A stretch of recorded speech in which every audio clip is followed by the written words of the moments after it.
आप देख रहे हैं इंडिया न्यूज। सबसे पहले देश आपके साथ मैं रचना बंसल। सुबह के 9 बजने वाले हैं और जम्मू कश्मीर के अनंतनाग पर सभी की निगाहें हैं, जहां पर 3 अफसर शहीद हो गए। बाकी एक और जवान जो कि जख्मी स्थिति में थे, उनके भी आज सुबह शहीद होने की खबर है।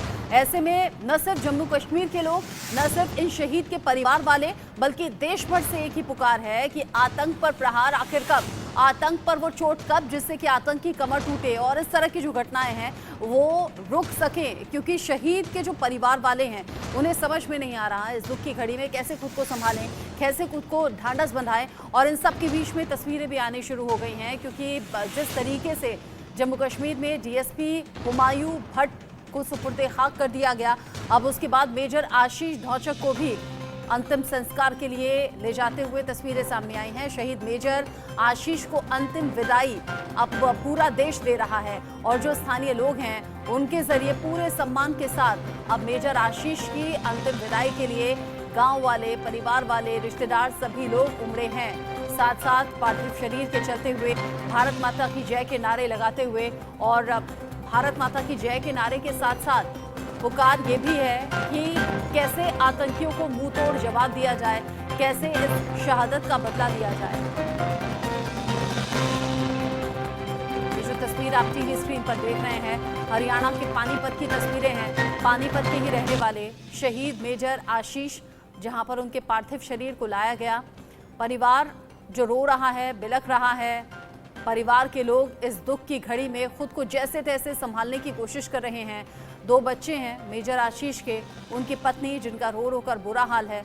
ऐसे में सेना के जरिए पूरे सम्मान के साथ पार्थिव शरीर ले जाया जा रहा है और अब मेजर आशीष को अंतिम विदाई देने की तैयारी है। आज ही उनका अंतिम संस्कार होगा। हालांकि पहले खबर ये आ रही थी कि कल शाम ही पार्थिव शरीर ले जाया जाएगा, लेकिन कल शाम नहीं बल्कि आज सुबह पानीपत पार्थिव शरीर ले जाया गया है और अब परिवार अंतिम बार मेजर आशीष को देखेगा, उन्हें अंतिम विदाई देगा। ऐसे में परिवार के लिए भी ये दुखों के पहाड़ के टूट जाने जैसा है। साथ ही साथ जो रिश्तेदार हैं, जो घर वाले हैं, जो गांव वाले हैं, उनकी समझ में नहीं आ रहा कि कैसे इस दुख की घड़ी में खुद को संभालें। 3 अफसर एक साथ शहीद हो जाना, ऐसी घटना जब सामने आती है तो दिल दहल भी उठता है। साथ ही साथ आतंकियों के खिलाफ मन में गुस्सा भी आता है। परिवार जैसे तैसे खुद को संभालते हुए मेजर आशीष को श्रद्धांजलि देता हुआ, भारत माता की जय के नारे लगाता हुआ आगे पार्थिव शरीर को लेकर बढ़ रहे हैं, क्योंकि आज ही अंतिम संस्कार मेजर आशीष का होगा। कर्नल मनप्रीत जिस तरीके से चले गए, या फिर मेजर आशीष जिस तरीके से चले गए, उधर डीएसपी हुमायूं भट्ट, इन 3 अफसरों का यूं अचानक से अपने परिवार को छोड़कर चले जाना। परिवार पीछे रो रहा है, बिलख रहा है। एक तरफ शहादत पर गौरव करने की बात भी सामने आ रही है, गर्व कर रहे हैं कि हाँ, उनके घर के सपूत ने देश की रक्षा के लिए अपने प्राण न्यौछावर कर दिए। वहीं दूसरी तरफ मलाल इस बात का भी कि बेहतर सर्विस के लिए, बेहतर योगदान के लिए सेना मेडल भी मिला मेजर आशीष को भी, और साथ ही साथ कर्नल मनप्रीत को भी प्रमोशन हुआ था। लेकिन ऐसे में अब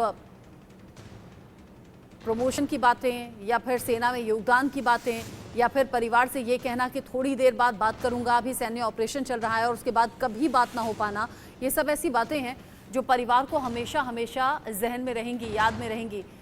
अजय जांडियाल से ज़्यादा अपडेट हम ले लेते हैं। अजय, चूँकि डीएसपी हुमायूं भट्ट को तो सुपुर्दे खाक परसों रात ही कर दिया गया था, कर्नल मनप्रीत को लेकर और मेजर आशीष को लेकर खबर क्या है?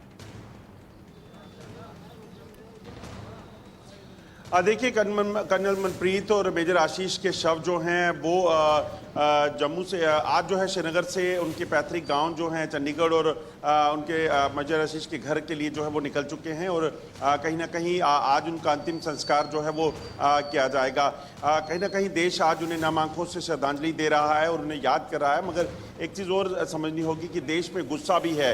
देश में गुस्सा इसलिए है कि लोग कहीं ना कहीं चाहते हैं कि जो ये लगातार आतंकी वारदातें होती हैं इनका अंत होना चाहिए और यही वजह है कि लोग भी इसी चीज़ को लेकर मांग करें। हम इस समय अरनिया में हैं, आप देखेंगे यहाँ पे ये जो लोग इकट्ठा हुए हैं, जब हम यहाँ पहुँचे तो ये अरनिया वही गांव है जहाँ पर हर रोज़ जब बॉर्डर शेलिंग होती थी तो हर रोज़ पाकिस्तान की तरफ से यहाँ पे नुकसान किया जाता था, सिविलियंस को टारगेट किया जाता था। यहाँ के रहने वाले लोग जो बॉर्डर शेलिंग से बड़े परेशान थे, ये भी आज दुखी हैं कि कहीं ना कहीं कार्रवाई जो है वो होनी चाहिए और पाकिस्तान को सबक सिखाना चाहिए। क्या लगता है ये जो हर रोज़ इस तरह की वारदातें होती हैं, आतंकी हमलों में जवानों की, अफसरों की शहादत होती है, उसके बाद होना क्या चाहिए आखिर? हम लोग ये चाहते हैं कि कब तक हम अपने देश के जवानों को शहीद करवाते रहेंगे। हमें इसका एक बार निष्कर्ष निकालना पड़ेगा, कब तक करवाते रहेंगे। जब अब बोलते हैं प्रधानमंत्री बोलते हैं POK लेंगे, कब लेना, अभी मौका आ गया लेने का, कब तक देखते रहेंगे इनको। हमारे देश के जवान कब तक शहीद करवाते रहेंगे, इनका एकदम फैसला करना चाहिए। एकदम इनको ख़त्म करो कि मसला का बार बार कब तक हम अपने जवानों को शहीद करवाएंगे। आप इस चीज़ को सोचिए कि कहीं ना कहीं एक आवाज़ बड़ी साफ उठी है एक बार फिर से देश में कि कब तक आखिरकार अपने जवानों की शहादत जो है वो देखेंगे हम। और इसीलिए लोग कह रहे हैं कि बेशक ये बॉर्डर के रहने वाले लोग हैं, इन लोगों को पता है कि अगर बॉर्डर पे फायरिंग होती है, शेलिंग होती है या जंग के हालात बनते हैं तो इनको सबसे ज़्यादा नुकसान होगा। मगर ये लोग भी एक ही आवाज़ में कह रहे हैं कि आखिरकार इस जो आतंकवाद है, इस खून खराबे का अंत होना चाहिए। जी, इस खून खराबे का अंत होना चाहिए। ये 140 करोड़ भारतीयों के जरिए कहा जा रहा है। 140 करोड़ भारतीय चाहते हैं कि पाकिस्तान को उसी के अंदाज में जवाब दिया जाए। जनरल VK सिंह ने कल भी अजय कहा था कि जब तक पाकिस्तान को अलग थलग नहीं किया जाएगा तब तक ये हरकतें रुकेंगी नहीं। फिर चाहे वो मैच की बात हो, बॉलीवुड इंडस्ट्री में काम करने की बात हो, जब तक पाकिस्तान पूरी तरह से अलग थलग नहीं होगा तब तक ये हरकतें जारी रहेंगी। अब जब इतना बड़ा लॉस हो चुका है, 3 अफसर एक साथ शहीद होना और एक जवान के आज शहीद होने की खबर आ रहा, जो कि जख्मी स्थिति में थे, इलाज चल रहा था, नहीं बचाया जा सका। ऐसे में अब क्या कुछ सैन्य अधिकारियों के जरिए उनके हवाले से खबर मिल रही है? कैसे बदला लिया जाएगा इस शहादत का? कोई खास ऑपरेशन चलाया जाएगा क्या? देखिए, मांग तो यही उठ रही है कि एक स्पेशल ऑपरेशन जो है वो चलाना होगा और पाकिस्तान के कब्जे वाले कश्मीर में जो आतंकी हैं उनका सफाया कहीं ना कहीं करना होगा। वहीं अगर बात की जाए जो स्ट्रेटेजिकली अभी जो ऑपरेशन चल रहा है उसमें अत्याधुनिक हथियारों को और सर्विलेंस इक्विपमेंट्स का इस्तेमाल किया जा रहा है। इसके साथ साथ ड्रोन जो है, हेरेन एक इजरायली ड्रोन है जिसकी क्षमता जो है कई घंटों तक किसी भी इलाके में उड़ने की रहती है और वहाँ पर वो नज़र रख सकता है। उन ड्रोन्स के ज़रिए इस पूरे जंगल के इलाके पे नज़र रखी जा रही है। इसके अलावा इस चीज़ को सुनिश्चित किया जा रहा है कि किसी भी तरीके से इन आतंकियों को वहाँ से भागने ना दिया जाए। मगर जो लोग चाहते हैं, जो जनता चाह रही है, वो ये चाहती है कि सिर्फ उस इलाके ही नहीं बल्कि ऐसे वो सारे इलाके जहाँ पर आतंकियों के ठिकाने हैं उनको कहीं ना कहीं नष्ट करना होगा। कुछ और लोगों से बात करते हैं। क्या लगता है पाकिस्तान के खिलाफ जो है वो कार्रवाई होनी चाहिए? क्योंकि जिस तरह से हर रोज जवान या अफसर शहीद होते हैं उसके बाद चाहिए क्या है? इनको चाहिए इनसे सीधा जवाब देना चाहिए। गोली जो जंग के लगता है कि जंग ही एक सोल्यूशन लग रहा है यहाँ पे। नहीं, जंग तो जैसे ये करते हैं ऐसा नहीं होना चाहिए। जैसे ये POK के लिए बोल रहे हैं कि POK लेना चाहिए, फिर ये अगर हर रोज ऐसे ही करना है इन्होंने। हर रोज ये जो हो रहा है इसका अंत कैसे हो सकता है? जंग से जो पाकिस्तान के करना चाहिए, पाकिस्तान पर हमला करना चाहिए। ये रोज रोज का धंधा ये खत्म करना चाहिए। ये गवर्नमेंट की पॉलिसी ऐसे ही है। ये नौजवान को मरवा रही है फौजियों को। नौजवान जो शहीद हो रहे हैं उसको लेकर लोगों का कहना है कि कार्रवाई होनी चाहिए, एक्शन होना चाहिए, तभी सरहद के पार बैठे जो आतंकी हैं या ट्रांजिट के अजय, लोग कह रहे हैं कि एक्शन होना चाहिए। जब तक एक्शन नहीं होगा तब तक पाकिस्तान सुधरेगा नहीं। इस बीच फारूक अब्दुल्ला का बयान भी सामने आया है और वो ये कह रहे हैं कि बातचीत से अमन आ सकता है। यानी कि उन्होंने हिमायत एक बार फिर से कर दी है कि पाकिस्तान से बात हो तो अमन चैन हो सकता है, जंग कोई सोल्यूशन नहीं है।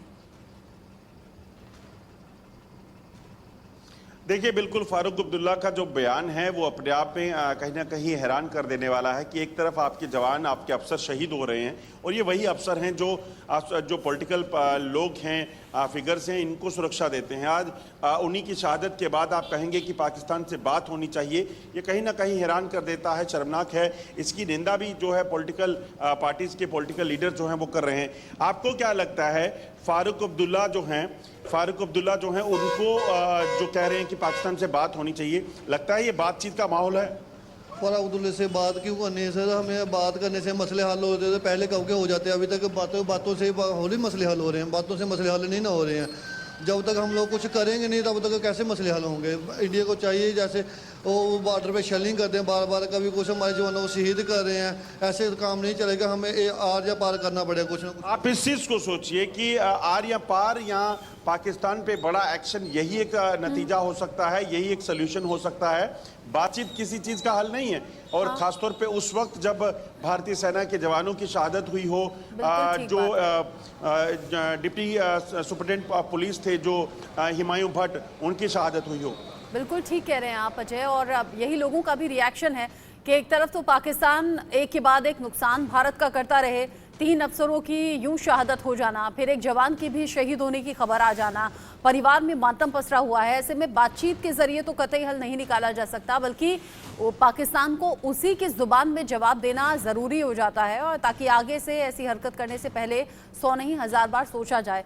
अजय, बहुत शुक्रिया हमारे साथ जुड़ने के लिए।